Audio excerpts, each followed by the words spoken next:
Bonjour! Alors dans cette nouvelle session, je voulais aborder un sujet un peu différent parce qu'on parle de dessin et essentiellement de crayon depuis le départ et que je voulais aussi vous parler des autres techniques qui existent au crayon, en tout cas d'une partie. Donc je voulais vous présenter un peu ce que je peux avoir chez moi. Alors, déjà, je voulais vous présenter ces feutres. Donc ce sont des feutres d'artistes. Ils ont l'avantage d'avoir une mine pinceau.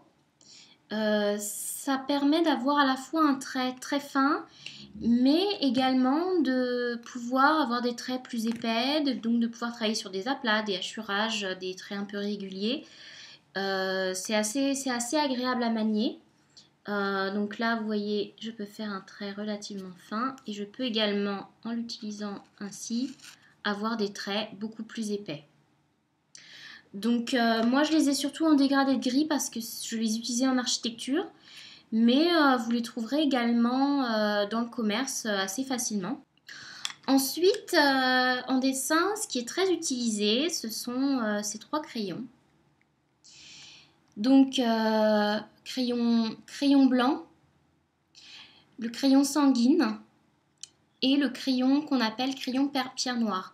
Et donc l'utilisation de ces trois crayons est très utilisée surtout pour les portraits, mais libre à vous de les utiliser comme bon vous semble, selon votre inspiration. Ça a de très jolis effets, puisque le noir est très noir, le blanc très blanc, donc peut donner des rehaussements de lumière, surtout si vous travaillez sur des papiers couleurs. Et la sanguine donc donne un ton rouge qui est plutôt agréable. Ensuite, nous avons bien évidemment les crayons de couleur qu'on laisse, je trouve, un petit peu trop souvent pour les enfants. Mais vous pouvez les utiliser à votre gré. Alors, il y a plusieurs types de crayons de couleur. C'est sûr que les crayons de couleur qu'on peut acheter à nos enfants ne sont pas toujours de très bonne qualité, bien qu'il y a des crayons comptés très très bien. Moi là j'ai des Derwent, je les aime beaucoup, ils sont très sympas et surtout ils se mélangent très facilement parce que les crayons de couleur qui ne se mélangent pas, finalement pour un artiste ça va être moins agréable. Alors je vous montre un petit exemple, un dessin que j'ai fait il y a pas mal de temps, ça reste encore un peu enfantin mais le crayon de couleur peut également être utilisé sur des paysages, sur des portraits également et donner de très beaux résultats. Donc là c'était un dragon. Donc vous voyez que le crayon de couleur permet des dégradés, des jeux de couleurs qui peuvent être assez subtils, assez agréables. Donc ne vous en privez pas. Dans le même esprit, il y a les feutres. Et donc je vous ai montré tout à l'heure mes feutres d'artistes noirs. Il y a aussi les feutres Tria. On en trouve aussi sous d'autres marques. Bon, moi j'aime les Tria parce qu'ils ont 3 mines. Donc on a la mine épaisse, marqueur. On a la mine normale, on va dire, feutre normal, quelque peu épaisse.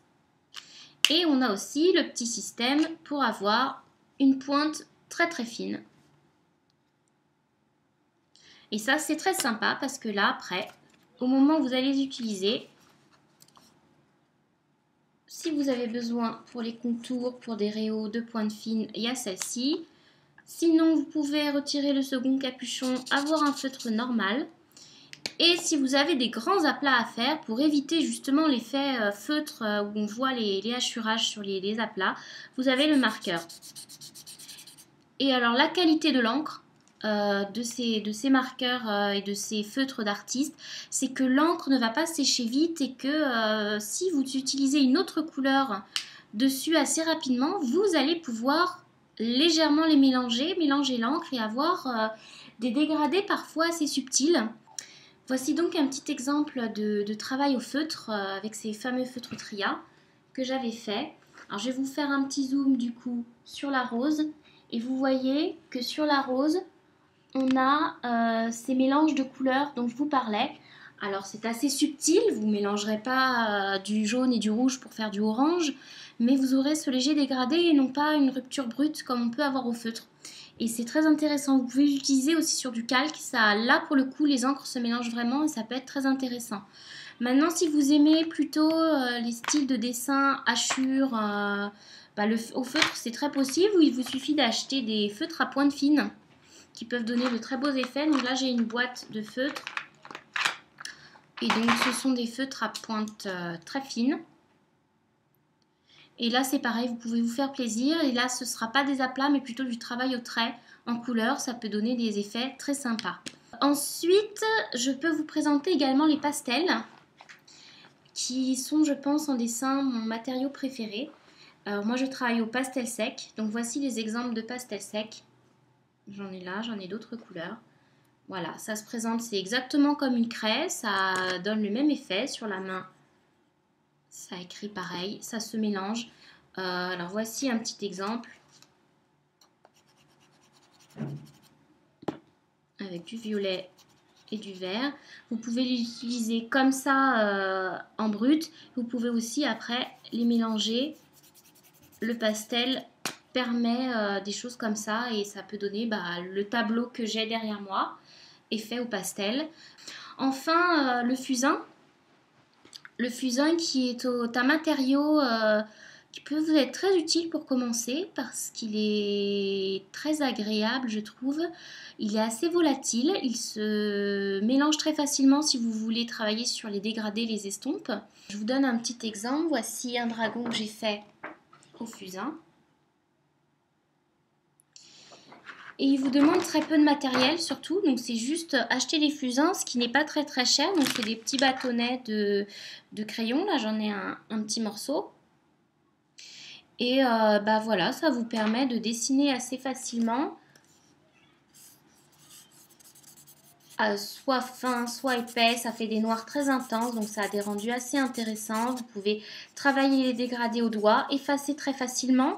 Si vous utilisez une gomme mie-de-pain, vous pouvez tout effacer. Le fusain reste très léger, très volatile et peut vous donner des effets très intéressants. Amusez-vous, mélangez, vous pouvez mélanger du feu, des crayons de couleur, tester des choses, des fois ça peut être assez intéressant. Ouvrez-vous à toutes les techniques qui peuvent exister. Si vous en connaissez d'autres, présentez-les-moi. Si vous avez des stylos, si vous avez des feutres, des crayons de couleur que vous aimez bien, n'hésitez pas à me donner les marques, me mettre des photos, me donner les résultats parce que je suis toujours preneuse de découvrir de nouvelles techniques. Donc je vous attends vraiment sur le forum sur ce sujet et je vous dis à très vite.